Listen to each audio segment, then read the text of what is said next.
The lab of the Miskatonic Museum of Natural History's Paleontology Department was quiet that morning. The air was cool, and ancient dust floated in the beams of sun that cut through the vaulted windows that lined the red brick walls. A ceiling fan spun lethargically between the warm lamps that hummed quietly. An old radio sat on a desk, droning oldies from its worn speakers. Dr. Kent, a fit man just past his middle age, leaned back in a chair behind the desk and held a copy of the Journal of Vertebrate Paleontology in one hand. The cover was rolled back and acted as a handle. He propped his other hand behind his head and his feet on the table. He wore a red flannel shirt tucked into khaki field pants that fell on brown leather boots. Sometimes he thought about wearing a cowboy hat just to complete the look. He took the hand from behind his head and slapped his fingers against the pages of the open journal. "You see this? Some more shit about Spinosaurus," he said. The graduate student, who was bent over a table in the center of the lab, did not look up when he replied, "There's always something new about Spinosaurus, Doc." He wasn't wrong. Dr. Kent put the journal down on his desk, stood up, and stretched before walking to the table where the man worked. The young man worked delicately to expose a fossilized bone from the stone matrix that surrounded it. "Looking good," Dr. Kent said. He smiled. He couldn't remember the student's name, and that embarrassed him. He truly cared about the men and women who worked in his lab. His difficulty with their names felt like an insult. He told himself he tried hard to remember names, but knew he didn't. "Thank you," the young man said. Dr. Kent could see the pride on the man's face, a pride bolstered by Kent's simple compliment. Dr. Kent rounded the table and stole a glance at the student's name badge. Patrick Carroll. Patrick Carroll, Patrick Carroll, he repeated to himself. It was no use. The name faded as he stood over the fossil and looked at its emerging curves. The fossil femur of an Allosaurus sat almost entirely exposed from the ancient sedimentary rock that had obscured it from the world for millennia. He was glad to see the progress on the fossil. The reveal of the new skeleton was scheduled for Monday, just 2 days away, and they were cutting it close. But the preparation would be finished today, and with the bone freed, it would immediately be cast and added to the skeleton. They would meet their deadline. "Keep up the good work, Mr. Carroll," Dr. Kent said, while he chanced another look at the name badge. The student nodded his thanks and continued his meticulous work. Dr. Kent left the lab and walked through a warmly lit hall. The passage was lined on each side with glass cases containing beautifully prepared trilobite fossils. The star-black anthropods were bent into a myriad of shapes. Their bodies showed the twisted forms that death had immortalized. He stopped to admire one particularly intricate specimen. He remembered the painstaking process of freeing the fossil's long eye stalks, delicately thin appendages that stretched from the back of its ribbed carapace. He remembered how nervous he was to finally be given the responsibility of such precise work as a new PhD candidate. He smiled. That felt like a lifetime ago. He continued down the hallway towards the dinosaur exhibition. The museum hadn't opened yet, and the worn heels of his boots echoed in the empty passage as they clicked against the tiled floor. He heard the hum of a floor buffer in the distance and could smell the sweet scent of polishing wax as he arrived at the dinosaur hall. A Tyrannosaurus Rex skull hung over the entrance like the trophy of some time-bending hunter. Below the skull, spelled out in a strong sans serif font, was the word dinosaurs. Dinosaurs, he said to himself. He'd loved the word for as long as he could remember. Just saying it brought fog-shrouded coniferous forests to his mind. He could smell the dank air as he imagined the hulking beasts that prowled the dense brush. He walked into the hall and passed a beautiful display showing a pack of Deinonychuses pouncing on the back of a Stegosaurus. The lithe predators slashed at the spike-tailed behemoth with the inches-long claws that stuck out from their feet like scimitars. He walked past more life-sized dioramas of ancient scenes, but he was singularly focused on a skeleton that stood behind a partition in the back of the hall. Harsh, freestanding lights lit up the area behind the temporary walls. Dr. Kent opened a door in the wall labeled Staff Only and stepped into the bright glow. An almost complete Allosaurus skeleton stood with its head high. The bright lights served to facilitate work rather than add any artistic accent. Still, the mighty theropod brought goosebumps to Dr. Kent's arms. From tail to snout, it was as long as a school bus. Its short, strong arms ended with turned-in hands tipped by razor claws that were ready to grab hold of any unfortunate victim. No matter how many times he saw one of these gigantic predators, he would always be in awe. He remembered the way his heart raced when he spotted the fossilized bone sticking out from the cliff face in the Badlands of Wyoming. A tiny piece, invisible to anyone who was not anxiously and expertly scanning the rock-fallen sides of the collapsing cliffs. It turned out to be the tip of a tail, and Dr. Kent's excitement built as they began to peel away layer after layer of rock. As the bone was slowly exposed, it became apparent that they had found an almost complete Allosaurus skeleton. He could still taste the warm bottle of Veuve Clicquot that had passed around in camp that night. They had spent weeks excavating the skeleton, packing the bones, still in their matrix, with wet toilet paper and plaster, and sending them on the long journey to the museum. After more months of preparation, fossils slowly emerged from raw stone. Now, the mighty Allosaurus stood almost complete, a composite of resin casts and real fossils expertly mounted on an almost invisible frame. Only one femur was missing. The left femur was a real fossil, a stunning example to showcase for the museum's guests. The right femur would be a cast. The real fossil would stay in the lab for research. The cast would be made and mounted today. Tomorrow would be Sunday, and the museum would be closed. That gave time for final review of the exhibit before its opening on Monday. It would be a long day and a long night, and Dr. Kent would stay for the entirety. It was a balancing act to both support his team and not get in their way. He was staying the night out of solidarity more than anything. He trusted his team and would stay out of their way as they worked. He made a note to find something nice for them once this was finished. That bottle of Veuve came to mind again. He admired the skeleton a while longer. He traced his eyes up the length of its back and across the side of its skull. The massive jaws were open and the serrated teeth sat in vicious rows. Dr. Kent walked back to the lab. Patrick had fully exposed the femur fossil and had begun coating it for casting. Dr. Kent observed but did not interfere. He always felt awkward watching his team work. He did not like thinking that they considered him a micromanaging nuisance. But they worked diligently through the day and into the night, and he watched them do so. The cast was made and poured, and it dried throughout the day. The resulting false femur was mounted on the frame next to the true femur. Dr. Kent reviewed the work and dismissed the team. He stood under the now complete skeleton and switched off the bright lights. The room faded to the warm glow that best presented fossils for display. He switched these off too as he left the dinosaur hall and left the museum in the small hours of the morning. Dr. Kent was the first to the museum the following morning. He stood alone in front of the Allosaurus skeleton. His third coffee of the morning steamed in a mug he held. He rubbed his face with his free hand. He was tired from the long night, but he could swear the skull of the skeleton had shifted overnight. He would tell the team so they could review the fittings on the framework. Still, it was as impressive as ever. He smiled as he imagined the excited faces of the children who would come to see the new dinosaur. He remembered what it was like to stand raptured at the feet of a dinosaur as a kid. He loved to share that feeling with new generations as the years went on. Dr. Kent went to the lab and waited for his team to arrive. They shuffled in steadily, dark bags hanging under their eyes. Dr. Kent looked them over and was sympathetic to their exhaustion.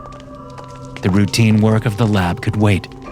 He dismissed them, and they staggered out of the museum with mumbled thanks.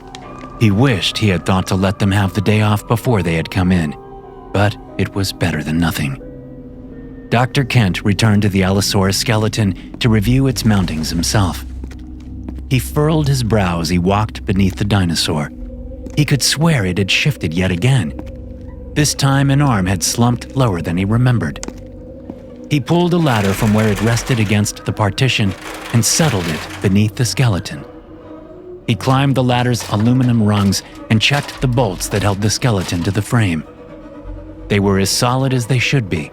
There was no play and no way for any of the fossils or casts to shift inside their bindings. Dr. Kent climbed back down the ladder and returned it to its place against the wall. He looked over the skeleton again. Perhaps he was imagining things. Anyways, it looked fantastic the way it was, and he let the thought pass as he walked back to the lab. He gathered his things. There was nothing of particular importance for him to do, and he was exhausted as the rest of the team. He secured the lab and left the museum, locking the heavy wooden doors behind him. Dr. Kent stood to the side of the Allosaurus skeleton. It was early and the museum had not opened yet. He watched as his team worked. Patrick, by some miracle he had remembered his name, stood in the middle of a ladder and reached his hand down toward a woman wearing a hat with a geology hammer embroidered on the front. Dr. Kent couldn't remember her name. Reach a little, dude, Patrick said to Hammerhat. He stretched his fingers and she stood on her toes. His fingers hit the cloth of the white sheet she was handing up to him, and he reeled an armful of the material into his chest, holding the bundle in place with one hand as he climbed with the other, the long white sheet hanging below him. All right, get ready, Patrick said. Dr. Kent and Hammerhat stood at either leg of the skeleton, and Patrick tossed the white cloth over the dinosaur's skull. The sheet fell gracefully to each side of the skeleton, and the pair below caught handfuls of the soft fabric. The team worked to spread the fabric across the skeleton evenly, covering it up for the big reveal. Looks like some kind of gigantic Halloween decoration, Hammerhat said. Yeah, all it needs is a couple of eye holes, Patrick added. Good job, guys. Let's get this partition out of the way. People will be lining up soon, Dr. Kent finished. They broke down the partition, stacking the pieces against a corner that was bathed in shadow. It would do until they could get the pieces out of the hall. There was no reason to try and beat the rush now.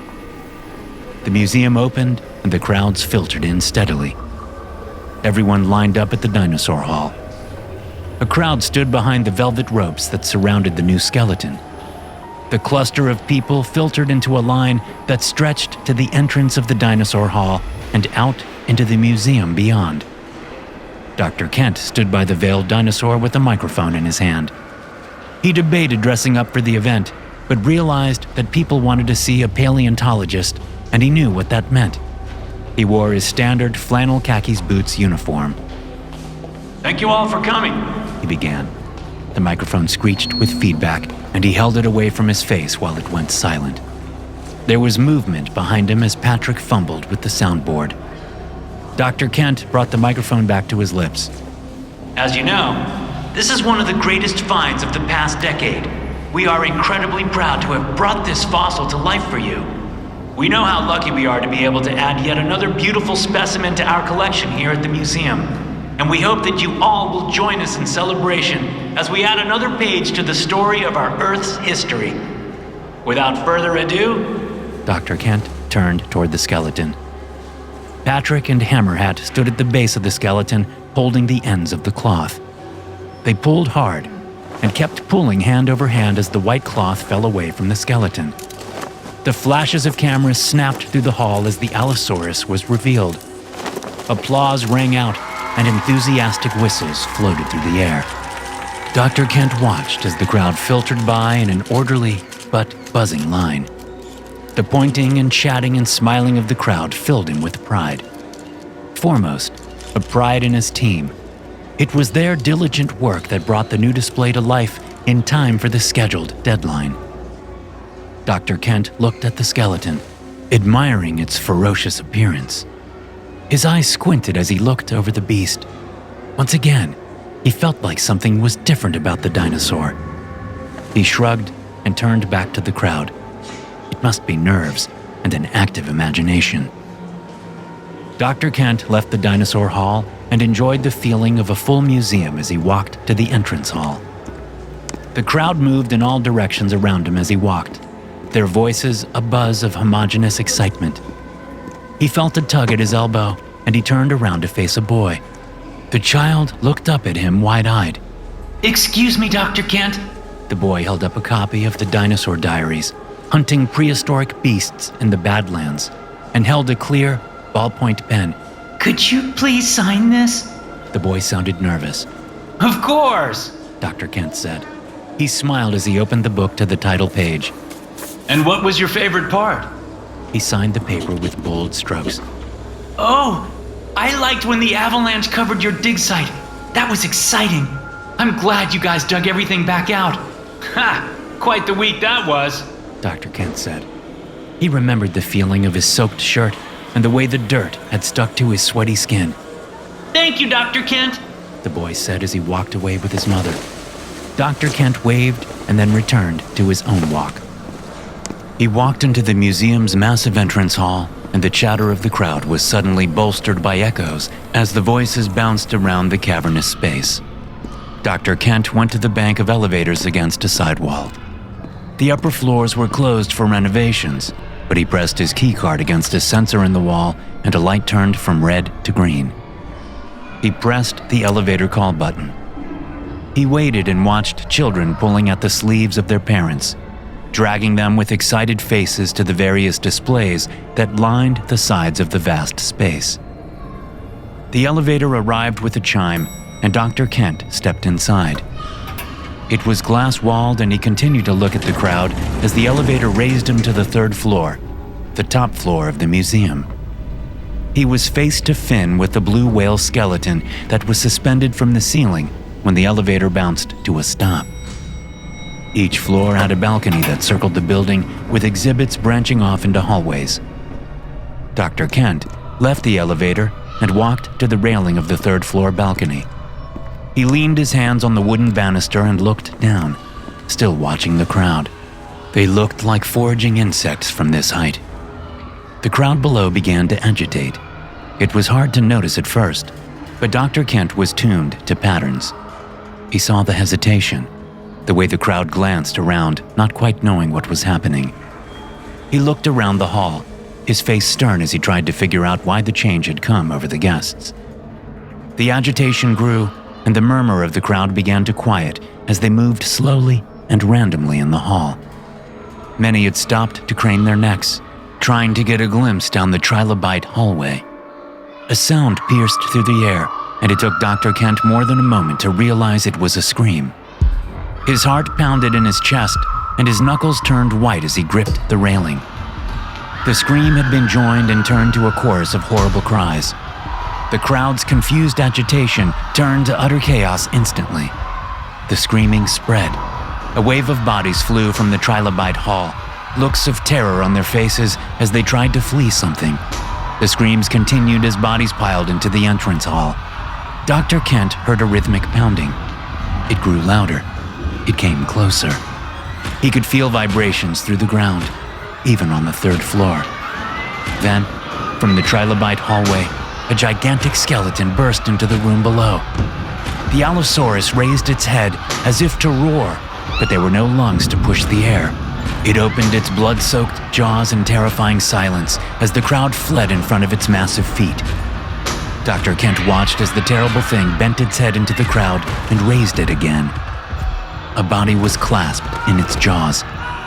The helpless man screamed as the skeleton shook its head violently. It opened and closed its jaws, and the man's screams were silenced as he was torn apart. The dinosaur discarded the limp body with a vicious jerk of its neck, and the corpse split in two as it flew through the air before shattering the glass of a display case exhibiting a family of pandas. Dr. Kent's knees shook and he fell to the ground. He leaned his back against the banister and tried to swallow, struggling against his drying mouth. He held his hands to his temples. His ears rung, and his head ached as he tried to comprehend what he saw. He could hear the screams quieting one by one below him as the sound of tearing meat and crashing footsteps ripped into his ears. For a moment, he wondered how any of this was possible, but the thought was so useless that he barely noticed it. His legs began to feel steady again, and he stood slowly, and finally felt his feet strong against the floor. The ringing had left his ears, and the ache in his skull had dulled. He looked down into the hall below, and retched as he saw the carnage. He choked the vomit down as he surveyed the scene. No one was in the hall anymore. No one alive. The skeleton had moved through and was out of sight. In its wake, it left a pile of torn corpses, a disgusting mess of indistinguishable flesh and body parts resting in dark pools of blood. He ran to the stairwell, keying 911 into his phone as he moved. He slammed the door open and started to descend as he pressed the call button and held the phone to his ear. The operator answered, and he slowed his descent as he spoke to them. Yes, this is the Miskatonic Museum of Natural History. There's some sort of animal attack. No, I don't know what type. Yes, it's mayhem. Please, yes, send... The line crackled, and a rough male voice came over the phone. Dr. Kent, whatever you do not let it leave the museum. What? How do you know my name? Who is this? We are on our way to contain it. Do not let it leave the museum. Who the hell? The line went dead. Dr. Kent continued to the bottom of the stairwell and pressed his palm against the door bar. The door cracked open. He heard fading screams in the distance, but the entrance hall was silent. He pushed the door open and watched as it slid across the blood-soaked floor, smearing the red liquid like a broken windshield wiper. A shiver ran through him, and his breath came faster as he stood frozen in the doorway.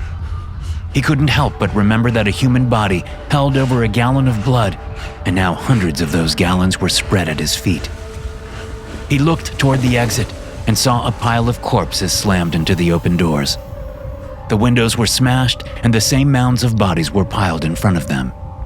He could move them and get out of the museum. He heard a whimper, and a shot of adrenaline scorched his veins. A child. He no longer thought of the exit as he shuffled his feet through the blood, trying not to slip as he maneuvered around piles of flesh. He followed the little noise. It came from the shattered remains of a display, and he saw a young girl hiding behind the rubble. She sat on the ground with her knees pulled into her chest. She couldn't have been older than 9. Dr. Kent moved slowly. He reached out and put a hand on the child's shoulder. She recoiled. It's okay. You're going to be okay. The child said nothing, but she looked up at Dr. Kent, and he felt his heart drop. Her small, bloodshot eyes were full of fear. I'm Dr. Kent. What's your name? He smiled warmly. The girl did not reply. Well, it's nice to meet you. I think we better get out of here, huh? She nodded slowly, a blank look of confusion and terror on her face. The distant screams had stopped, and the vibrating footsteps of the dinosaur sounded through the long hallways that led to the entrance hall where Dr. Kent huddled with the girl. He thought to run with her towards the exits, but the thunderous steps grew clear, and he saw ripples in the puddles of blood at his feet. The footsteps grew louder, and the crimson ripples more violent. The shattered glass that lay scattered in the room rang with each crashing footstep. Dr. Kent held his finger to his lips and put his arm around the girl. She still said nothing. The skeleton ran into the room. It slowed to a walk, its massive legs smashing into the ground as it scanned its head across the space. A corpse sat limp in its massive jaws, blood dripping from the dangling limbs. The dinosaur stopped and squeezed its jaws together. It shivered as the body in its mouth was shredded into 3 pieces. The crunching of the corpse's bones echoed through the hall. The slabs of meat fell from the dinosaur's skull and splashed to the floor with dull thuds. The skeleton moved again. It stepped slowly through the blood and corpses. It swung its head, and Dr. Kent knew it was testing the air, but it had no nose to smell with. Still, for a brief second, Dr. Kent was enthralled by the behavior. He was seeing things he had only dreamt of, that he had only hypothesized. Now, it was in front of him. The thought passed as soon as it came. The dinosaur stepped closer to the huddled pair. The sound of sirens could be heard outside, but the thumping of helicopter blades soon drowned them out. The skeleton turned its head to the sound, but did not falter in its path. A path that took it directly to the doctor and the child. It stepped and stepped again. The room shook each time its massive feet slammed into the ground. It was feet away from them now, and Dr. Kent covered the girl's eyes as the dinosaur approached. It stopped and again scanned its fleshless head across the room, this time bringing its snout within inches of the debris that the two were hiding behind. The girl pulled her head away from Dr. Kent's hand. She raised a tiny finger and pointed it at the nearest wall. Dr. Kent followed the finger and looked to the wall. Of course, the small closet. It was thin, but it was deep. He nodded at the little girl and he smiled again. He felt a warmth flow through his body, the young girl's bravery inspiring his own. The closet was a few meters away. They could make it. He picked up a large shard of glass, careful to be as silent as possible. He could hear the skeleton moving behind the debris that shielded him and the girl. He swore he could smell the beast's breath, but knew that was impossible. He threw the glass shard, and it shattered with a piercing noise. He heard the dinosaur move violently. He risked a peek over the debris. It had turned to the noise and was walking towards the shattered glass. He could hear his pulse pounding in his temples as he watched the skeleton move away from them.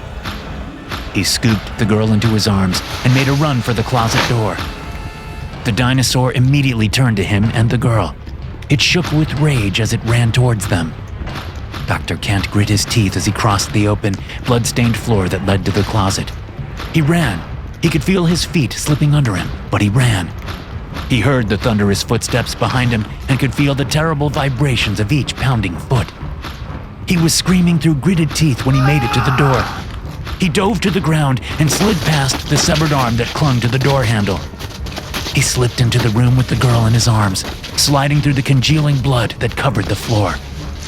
He let go of the girl, and she continued to slide into the back wall, and he turned towards the door just in time to see the skeleton stumble, its feet slipping as it fell to the floor.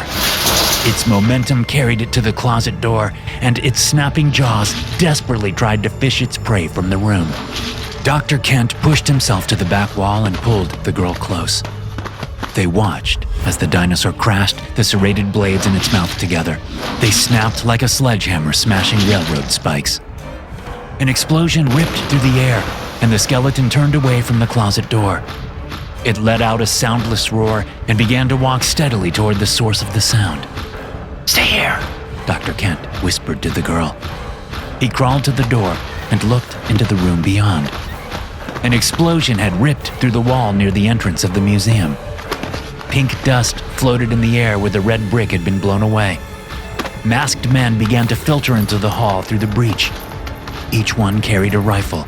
They wore black uniforms and helmets, with what looked like velociraptor skulls stenciled on the sides with white spray paint. Dr. Kent watched as the men fanned around the room. Their weapons were trained on the advancing dinosaur, and they did not waver. He admired their bravery as they stood ready to meet the charging beast. One of the men shouted a command, and two of the others fired payloads from the launchers that were slung under the barrels of their rifles. Black globs flew through the air and slammed into the legs of the charging dinosaur. It fell, and Dr. Kent could see that the black substance had fused the joints of the skeleton. It flailed its neck and body as it still tried to attack, clenching and unclenching its razor-tipped hands. More men advanced on the struggling skeleton. A crack ripped through the air, and then another. The beast had broken whatever it was that fused its legs. It sprang with renewed fury and snatched the nearest man in its jaws. The rest of the squad shot more of the black globs at the skeleton. The skeleton tore into the man it held in its jaws, even as its bones began to fuse. The dinosaur stumbled and finally fell to the ground as each of its joints was locked by the black substance. It shook as it lay on the ground. It still tried to attack anything it could see. Whatever was left of the man it had attacked now dripped from its frozen jaws. The men cautiously approached the vibrating skeleton and verified it was immobile. More black-clothed personnel filtered into the room, carrying various strange instruments. The men with the guns gestured to them, and they approached the laying beast. A fire team had left the squad and was policing the area, patrolling the entrance hall. Dr. Kent waved his arms, but couldn't bring himself to shout. The men saw Dr. Kent and walked steadily towards him, their feet gliding across the blood-soaked floor with practiced precision. They approached Dr. Kent and shined their weapon-mounted lights into the closet. The girl shielded her eyes against the white beams. You two, come with us, one of the black-clad men said. Dr. Kent held the girl's hand as the armed men escorted them to the breach in the wall. They passed the shuddering skeleton, and Dr. Kent looked at the workers attaching things he couldn't identify to the skeleton. They stood with laptops monitoring something he could not see. The armed men stood at the perimeter with their hands resting on the buttstocks of the rifles that hung at their chests. They walked through the hole in the wall, and Dr. Kent squinted against the glare of the sun, his eyes straining as they adjusted to the daylight. He saw matte black vans parked in a line in front of a row of black and white police cars. Men in black suits argued with plain-clothed police officers as more men in black unloaded crates from the back of one of the blacked-out vans. The men escorted Dr. Kent and the girl to the back of a black ambulance. They sat on the edge of the ambulance's open back, and a woman in a white lab coat brought them warm cups, coffee for Dr. Kent, and hot chocolate for the girl. Dr. Kent stared into his coffee. He didn't try to process everything that had happened. Not yet. Dr. Kent felt a tap on his arm. He looked down at the girl and she looked up at him. I'm Allie, she said. Dr. Kent felt a lump form in his throat as the white-coated woman shuffled through a case of medicine. The crows that lived in the gnarled oaks that surrounded the Miskatonic Museum of Natural History cried into the warm air. Dr. Kent looked at Allie. I'm Eric, he said. He tried not to let her see the tears in his eyes as he held her hand. SCP-250 is an animated fossilized skeleton of an Allosaurus, originally classified as Allosaurus fragilis. Though a recovered but incomplete scientific article suggests this identification may be incorrect.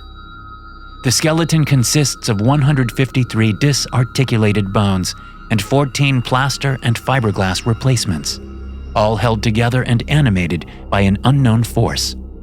Despite extensive research, this force remains unexplained due to the entity's aggressive nature, which prevents close examination. SCP-250 behaves as if it were a living Allosaurus, following a daily routine, wandering its enclosure during the day and entering a dormant state at night.